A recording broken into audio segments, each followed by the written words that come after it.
ಅರೆ ಕಡಿಮೆ ಹಾಕು ಆದ್ರೆ ಅಸಲಿ ಹಾಕು. MDH ಕಾಶ್ಮೀರಿ ಕೆಂಪು ಮೆಣಸಿನ ಪೌಡರ್.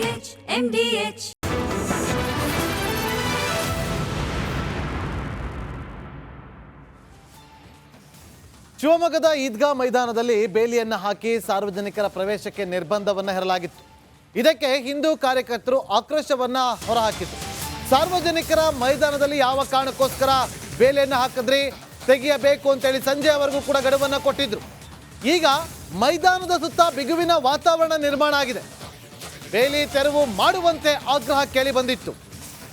ಹಿಂದೂ ಪರ ಸಂಘಟನೆಗಳು ಪ್ರತಿಭಟನೆಯನ್ನು ಕೂಡ ಇವತ್ತು ಮಧ್ಯಾಹ್ನ ಮಾಡಿತ್ತು. ಸಂಜೆಯವರೆಗೂ ಕೂಡ ಗಡುವನ್ನು ಕೊಟ್ಟಿತ್ತು. ಆದರೆ ಇಲ್ಲಿಯವರೆಗೂ ಕೂಡ ಬೇಲಿಯನ್ನು ತೆಗೆದಿಲ್ಲ. ಹಾಗಾಗಿ ಸ್ಥಳದಲ್ಲಿ ಬಿಗುವಿನ ವಾತಾವರಣ ನಿರ್ಮಾಣ ಆಗಿದೆ. ಪೊಲೀಸರು ಹೆಚ್ಚಿನ ಸಂಖ್ಯೆಯಲ್ಲಿ ಬಂದೋಬಸ್ತನ್ನು ನಿಯೋಜನೆ ಮಾಡಿಕೊಂಡಿದ್ದಾರೆ. ಅಷ್ಟೇ ಅಲ್ಲ, ಮುನ್ನೆಚ್ಚರಿಕಾ ಕ್ರಮವಾಗಿ ಅಂಗಡಿ ಮುಂಗಟ್ಟುಗಳನ್ನು ಬಂದ್ ಮಾಡಿಸಿದ್ದಾರೆ. ಮೈದಾನದ ಸುತ್ತ ಹೆಚ್ಚಿದ ಭದ್ರತಾ ಸಿಬ್ಬಂದಿಗಳ ಸಂಖ್ಯೆ ನೋಡಿ, ಅಲ್ಲಿ ದೃಶ್ಯಗಳಲ್ಲಿ ಗಮನಿಸ್ತಾ ಇದ್ದೀರಿ. ಎಲ್ಲ ಅಂಗಡಿಗಳು ಕ್ಲೋಸ್.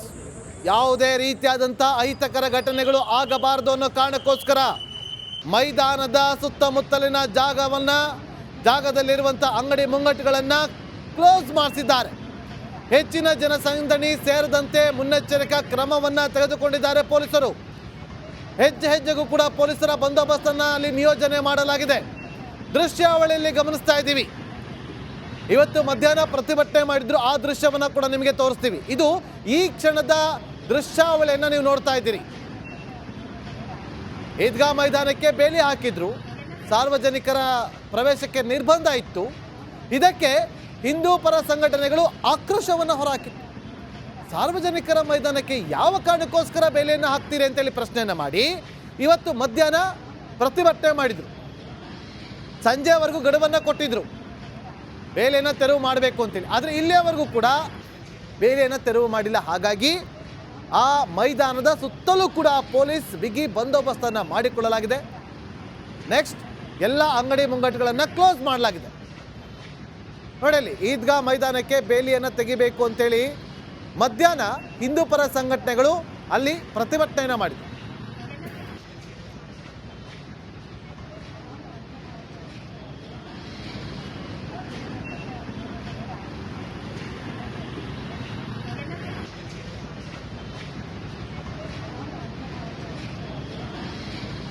ನೋಡಿ, ಈ ಕ್ಷಣದ ಲೈವ್ ದೃಶ್ಯಾವಳಿಯನ್ನು ನೀವು ನೋಡ್ತಾ ಇದ್ರಿ. ಲೈವ್ ದೃಶ್ಯಾವಳಿಯನ್ನು ಗಮನಿಸ್ತಾ ಇದ್ರಿ. ಎಲ್ಲ ಅಂಗಡಿಗಳನ್ನು ಕ್ಲೋಸ್ ಮಾಡಿಸಿದ್ದಾರೆ ನೋಡಿ. ಎಲ್ಲ ಕ್ಲೋಸ್ ಮಾಡ್ತಿರುವಂಥ ದೃಶ್ಯವನ್ನು ಗಮನಿಸ್ತಾ ಇದ್ದೀರಿ. ಲೈವ್ ದೃಶ್ಯಾವಳಿ ಇದು. ಮೈದಾನಕ್ಕೆ ಹಾಕಿದಂಥ ಬೇಲಿಯನ್ನು ತೆರವು ಮಾಡಬೇಕು ಅಂತೇಳಿ ಗಡುವನ್ನು ಕೊಟ್ಟಿದ್ರು, ಇನ್ನೂ ತೆರವು ಮಾಡಿಲ್ಲ.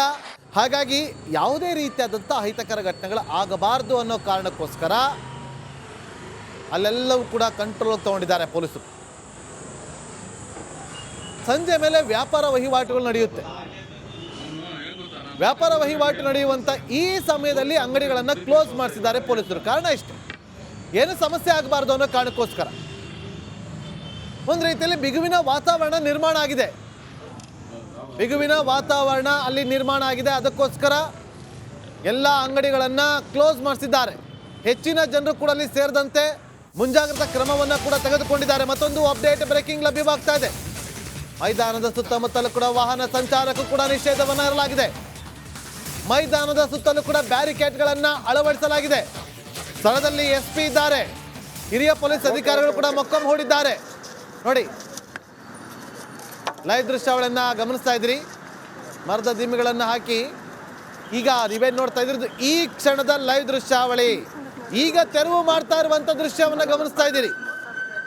ಈ ರೀತಿಯಾಗಿ ಮರದ ದಿಮ್ಮಿಗಳಿಂದ ಕ್ಲೋಸ್ ಮಾಡಿದ್ರು, ಯಾರು ಒಳಗಡೆ ಬರಬಾರ್ದು ಅಂತೇಳಿ.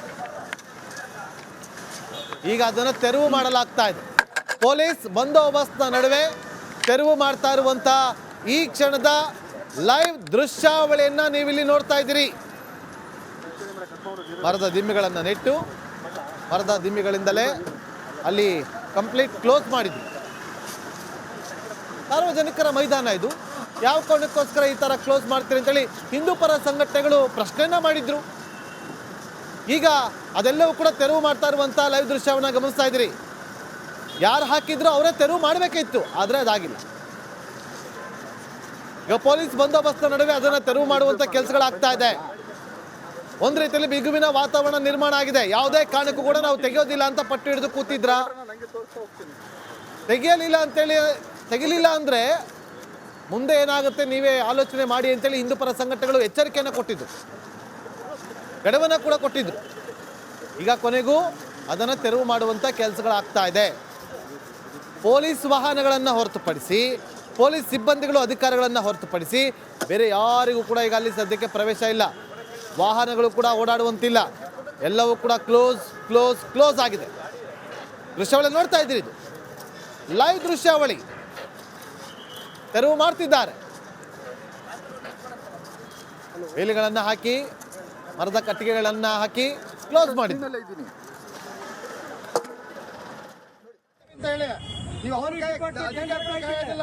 ನೋಡಿ, ಅಂಗಡಿಗಳನ್ನ ಕ್ಲೋಸ್ ಮಾಡಿಸಿದ್ದು ಮೊದಲಿಗೆ.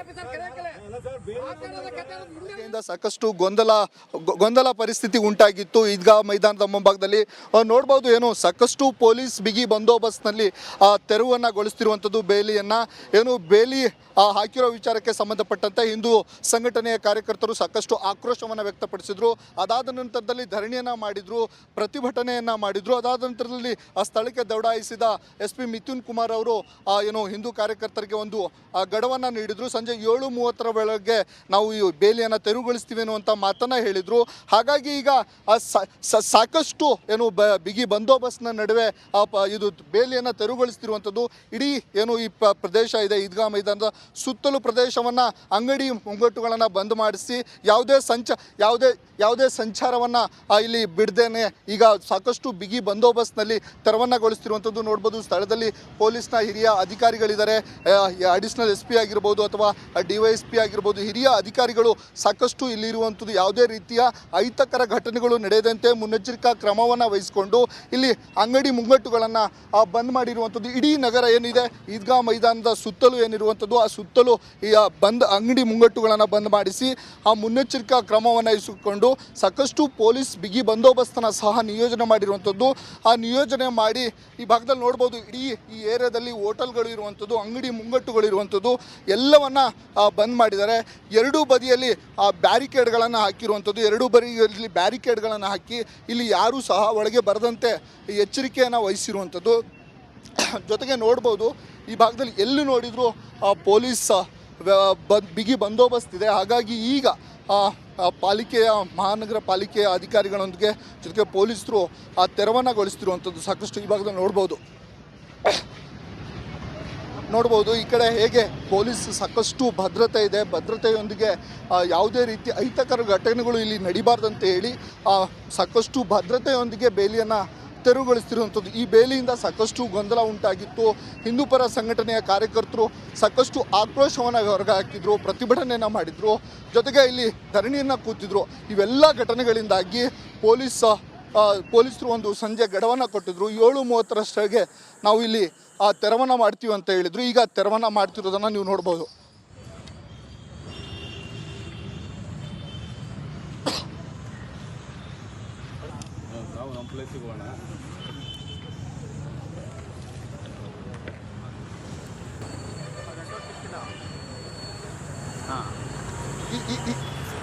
ಈ ಭಾಗದಲ್ಲಿ ತೋರಿಸ್ತಾ ಹೋಗ್ತಾನೆ. ಈ ಭಾಗದಲ್ಲಿ ನೋಡ್ಬೋದು KSRP ಮತ್ತು DR ಪೊಲೀಸರನ್ನ ಸಹ ನಿಯೋಜನೆ ಮಾಡಿದ್ದಾರೆ. ಮುನ್ನೆಚ್ಚರಿಕಾ ಕ್ರಮವಾಗಿ ಯಾವುದೇ ರೀತಿಯ ಅಹಿತಕರ ಘಟನೆಗಳು ಇಲ್ಲಿ ನಡಿಬಾರ್ದಂತೇಳಿ ಎಲ್ಲ ರೀತಿಯ ಮುನ್ನೆಚ್ಚರಿಕೆಯನ್ನು ಪೊಲೀಸ್ ಇಲಾಖೆ ಕೈಗೊಂಡಿರುವಂಥದ್ದು ನೋಡ್ಬೋದು. ಇಲ್ಲಿ KSRP ಆಗಿರ್ಬೋದು, DR ಪೊಲೀಸರನ್ನ ಸಹ ನಿಯೋಜನೆ ಮಾಡಿರುವಂಥದ್ದು.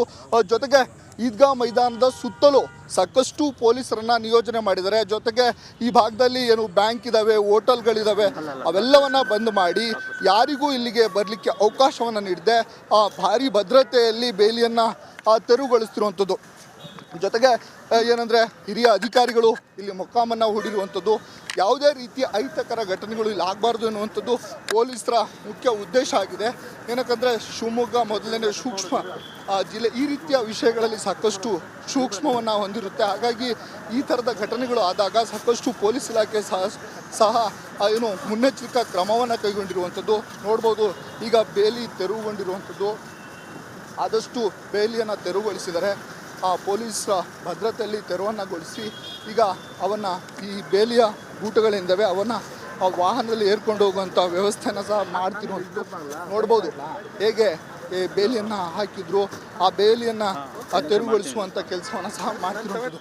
ಮತ್ತೊಂದು ಆರೋಪವನ್ನು ಮಾಡಿದರು, ಈ ಕಬ್ಬಿಣದ ರಾಡ್ಗಳಿದ್ದಾವೆ ರೈಲ್ವೆ ಇಲಾಖೆಯಿಂದ ತಂದಿದ್ದಾರೆ ಅಂತ ಹೇಳಿ ಸಹ ಹಿಂದೂ ಕಾರ್ಯಕರ್ತರು ಆರೋಪವನ್ನು ಮಾಡಿದರು. ಅದರ ಬಗ್ಗೆ ಸಹ ಸಾಕಷ್ಟು ತನಿಖೆ ಮಾಡಬೇಕು ಅಂತೇಳಿ ಆಗ್ರಹಿಸಿದ್ರು. ಆ ಕೆಲಸವನ್ನು ಸಹ ಪೊಲೀಸ್ ಇಲಾಖೆ ಮಾಡ್ತಿರುವಂಥದ್ದನ್ನು ನೋಡ್ಬೋದು.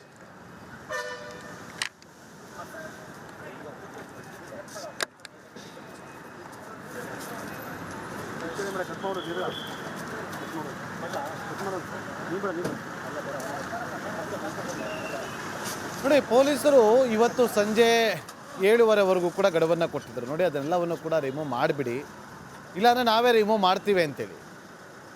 ಟೈಮ್ ಮೀರ್ತಾ ಬಂತು, ನೋಡೋಷ್ಟು ನೋಡಿದ್ರು ಪೊಲೀಸರು. ಕೊನೆಗೆ ಅವರೇ ಮುಂದಾಗಿ ಅವರೇ ರಿಮೂವ್ ಮಾಡ್ತಿದ್ದಾರೆ.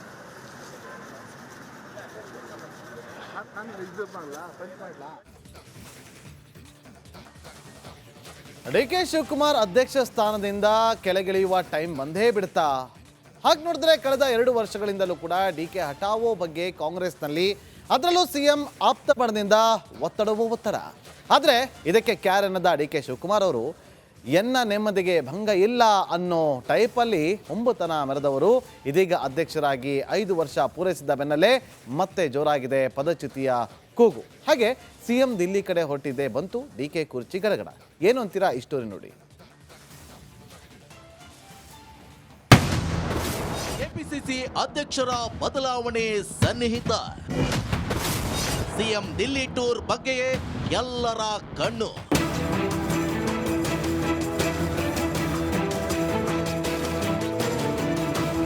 ರಾಜ್ಯದಲ್ಲಿನ ಕಾಂಗ್ರೆಸ್ ಆಂತರಿಕ ಗುದ್ದಾಟ ಕೆಲ ಸಮಯ ಸೈಲೆಂಟ್ ಆದಂತೆ ಕಂಡು ಬಂದ್ರು ಮತ್ತೆ ಯಾವುದೇ ಕ್ಷಣದಲ್ಲಿ ಜ್ವಾಲಾಮುಖಿಯಂತೆ ಮೇಲೇಳದೆ ಇರುವುದು.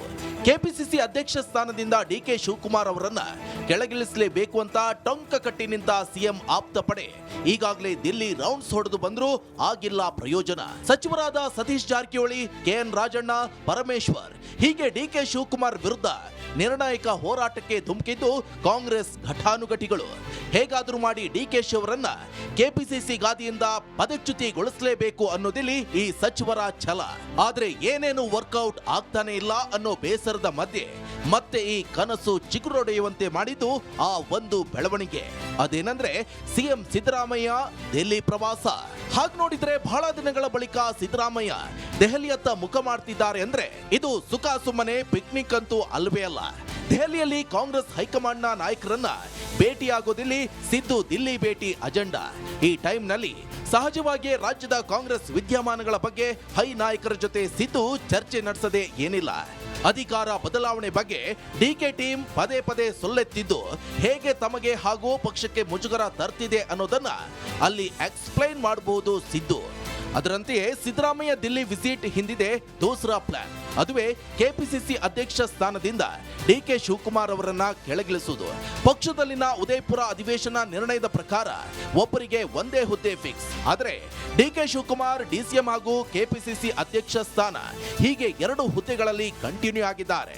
ಹೀಗಾಗಿ ಬೇರೊಬ್ಬರಿಗೆ ಕೆಪಿಸಿಸಿ ಅಧ್ಯಕ್ಷ ಸ್ಥಾನ ಕೊಟ್ರೆ ಪ್ರಾತಿನಿಧ್ಯ ನೀಡದಂತೆ ಆಗಲಿದೆ ಅಂತ ಬ್ಯಾಟ್ ಬೀಸೋ ಸಾಧ್ಯತೆ ಇದೆ ಸಿದ್ದರಾಮಯ್ಯ.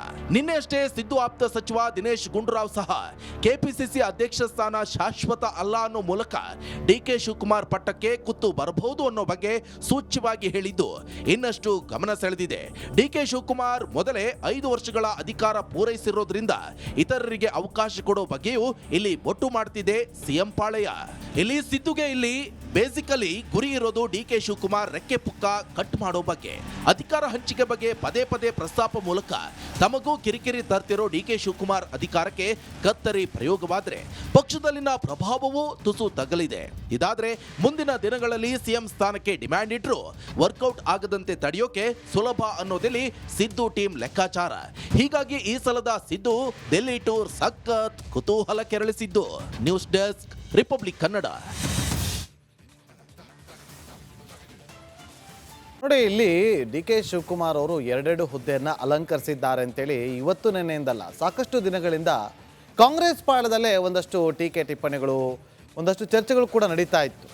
ಸೊ ಈಗ ಅವರ ಗಾದಿಗೆ ಚ್ಯುತಿ ಬರುವಂಥ ಸ್ಥಿತಿ ಬಂದೊದಗಿದೆಯಾ ಅನ್ನುವ ಪ್ರಶ್ನೆ ಉದ್ಭವ ಆಗ್ತಾ ಇದೆ. ಯಾಕೆ ಅಂತಂದರೆ ಎಲ್ಲರೂ ಕೂಡ ರೇಸ್ನಲ್ಲಿದ್ದಾರೆ ನೋಡಿ. ಒಂದು ಕಡೆ ಸತೀಶ್ ಜಾರಕಿಹೊಳಿ ಅವರು ತಮಕು ಸಿಕ್ಕರು ಕೂಡ ಓಕೆ ಅಂತಿದ್ದಾರೆ. ಮತ್ತೊಂದು ಕಡೆ ತುಕಾರಾಮ್ ಅವರು ಸಂಸದರು, ನನಗೂ ಕೊಟ್ಟರೆ ನಾನು ನಿಭಾಯಿಸ್ತೀನಿ ಅಂತ ಅವರು ಕೂಡ ಹೇಳಿಕೆಯನ್ನು ಕೊಡ್ತಾ ಬರ್ತಾ ಇದ್ದಾರೆ. ಆದರೆ ಒಂದು ಅಚ್ಚರಿಯ ವಿಚಾರ ಅಂತಂದರೆ ಈ ಬಾರಿ ಉತ್ತರ ಕರ್ನಾಟಕ ಭಾಗದವರಿಗೆ ಈ ಅಧ್ಯಕ್ಷ ಸ್ಥಾನ ಸಿಗುತ್ತೆ ಅಂತ ಹೇಳಲಾಗ್ತಾ ಇದೆ. ಹಾಗಂತ ಡಿ ಕೆ ಶಿವಕುಮಾರ್ ಅವರು ಸುಮ್ಮನೆ ಕೂರ್ತಾರಾ? ಅವರ ಮುಂದಿನ ನಡೆ ಏನು? ಬಹಳಷ್ಟು ಕುತೂಹಲ ಕೆರಳಿಸ್ತಾ ಇದೆ. ಸೊ ಒಂದೇ ಹುದ್ದೆ ಅನ್ನೋದು ಈ ಹಿಂದೆ ನಿರ್ಣಯ ಆಗಿತ್ತು. ಹಾಗಾದರೆ ಸತೀಶ್ ಜಾರಕಿಹೊಳಿ ಅವರಿಗೆ ಸಿಗುತ್ತೆ ಅನ್ನೋದಾದರೆ ಅವರು ಸಚಿವ ಸ್ಥಾನವನ್ನು ಬಿಟ್ಕೊಡಕ್ಕೆ ರೆಡಿ ಇರ್ತಾರಾ ಅನ್ನೋ ಪ್ರಶ್ನೆ. ಈ ಥರದ ಚರ್ಚೆಗಳು ತುಂಬ ದೊಡ್ಡ ಮಟ್ಟದಲ್ಲಿ ನಡೀತಾ ಇದೆ. ಸೊ ಇನ್ನು ನೋಡಿ, ಇವತ್ತು ಪರಮೇಶ್ವರ್ ಅವರು ತುಮಕೂರಲ್ಲಿ ಸಿದ್ಧಗಂಗಾ ಮಠದಲ್ಲಿ ಇವತ್ತು ತ್ರಿವಿಧ ದಾಸೋಹಿ ಸಿದ್ಧಗಂಗಾ ಶ್ರೀಗಳ 118ನೇ ಜನ್ಮದಿನೋತ್ಸವದ ಕಾರ್ಯಕ್ರಮ ಇತ್ತು. ಅವರ ಸ್ವಗ್ರಾಮದಲ್ಲಿ, ಅವರ ಜಿಲ್ಲೆಯಲ್ಲಿ ಅವರು ಕಾರ್ಯಕ್ರಮಕ್ಕೆ ಹೋಗಲಿಲ್ಲ.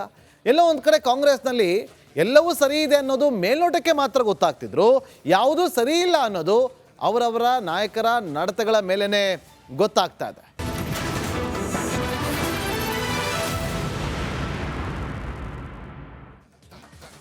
Welcome back. ಪರಿಷತ್ ಸದಸ್ಯ ರಾಜೇಂದ್ರ ಅವರ ಸುಪಾರಿ ಕೇಸಂತೂ ದಿನೇ ದಿನೇ ಟರ್ನ್ ಮೇಲೆ ಟರ್ನ್ ಅನ್ನು ಪಡೆದುಕೊಳ್ತಾನೆ ಇದೆ.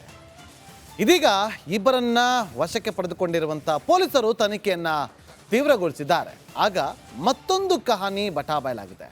ಅದೇನು ಅಂದರೆ, ಎಲ್ಲಿ ಸುಪಾರಿ ಪಡೆದ ರೌಡಿಗಳು ಸ್ಕೆಚ್ ಹಾಕಿದ್ರು ಬರೀ ರಾಜೇಂದ್ರ ಮರ್ಡರ್ಗಷ್ಟೇ ಅಲ್ಲ, ಬದಲಾಗಿ ಅವರೂ ಸೇರಿದಂತೆ ಇನ್ನಿಬ್ಬರ ಮೇಲೆ. ಯಾರು ಅಂತೀರಾ? ಈ ಸ್ಟೋರಿ ನೋಡಿ. ರಾಜೇಂದ್ರ ಸುಪಾರಿ ಕೇಸ್ಗೆ ಮತ್ತೆ ಟ್ವಿಸ್ಟ್. ಇಲ್ಲಿ ಒಬ್ಬರಿಗಲ್ಲ ಇಬ್ಬರಿಗೆ ಒಟ್ಟಿಗೆ ಸ್ಕೆಚ್.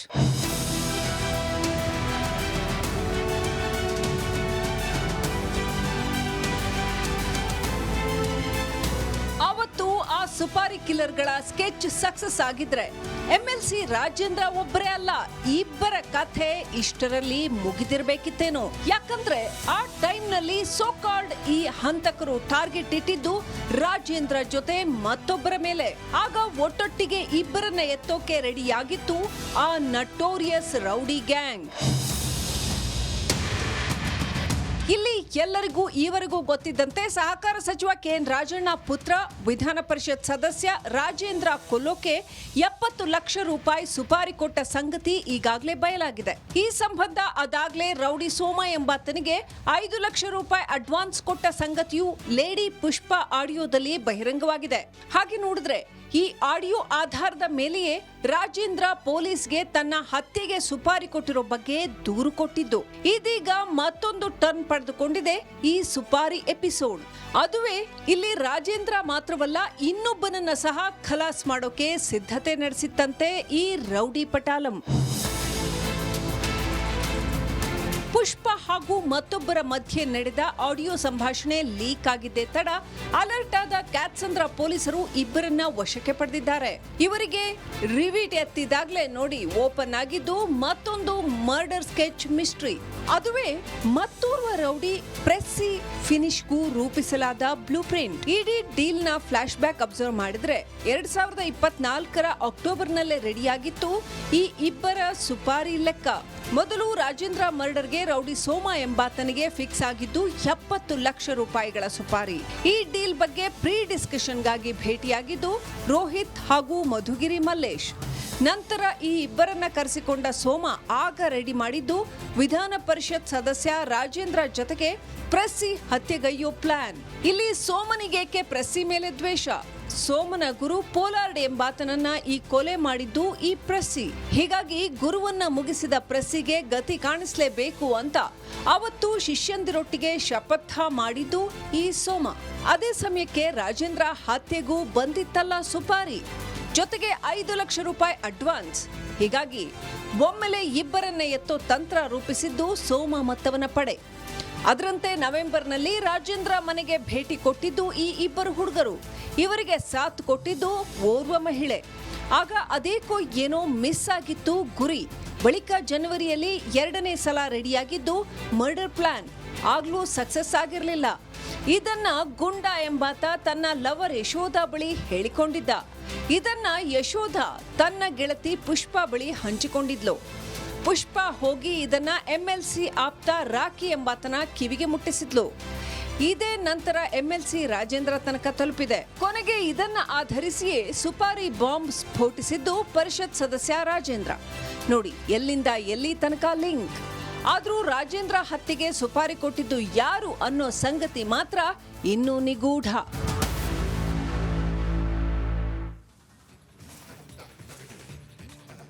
ನಿನ್ನೆ ರಾಜ್ಯದಲ್ಲಿ ಮುಸ್ಲಿಮರು ಪ್ರಾರ್ಥನೆಯನ್ನು ಸಲ್ಲಿಸಿದರು. ಅದಾದ ಬಳಿಕ ಕೆಲವು ರಾಜ್ಯದ ಬೇರೆ ಬೇರೆ ಜಿಲ್ಲೆಗಳಲ್ಲಿ ಪ್ಯಾಲೆಸ್ತೀನ್ ಪರ ಘೋಷಣೆಯನ್ನು ಕೂಗಿದ್ದಾರೆ. ನೋಡಿ, SDPI ಒಂದಲ್ಲ ಒಂದು ರೀತಿಯಲ್ಲಿ ಮೊದಲಿನಿಂದಲೂ ಕೂಡ ಒಂದು ವಿವಾದಕ್ಕೆ ಸಿಲುಕಿಕೊಳ್ತಾನೆ ಇರುತ್ತೆ. ಅಂಥದ್ರಲ್ಲಿ ಇವಾಗ ಶಿವಮೊಗ್ಗ, ಹುಬ್ಬಳ್ಳಿ, ಬೆಳಗಾವಿ, ಕೊಪ್ಪಳ ಈ ಭಾಗದಲ್ಲಿ ಪ್ಯಾಲೆಸ್ತೀನ್ ಪರ ಕಾರ್ಡನ್ನು ಹಿಡ್ಕೊಂಡಿದ್ದಾರೆ.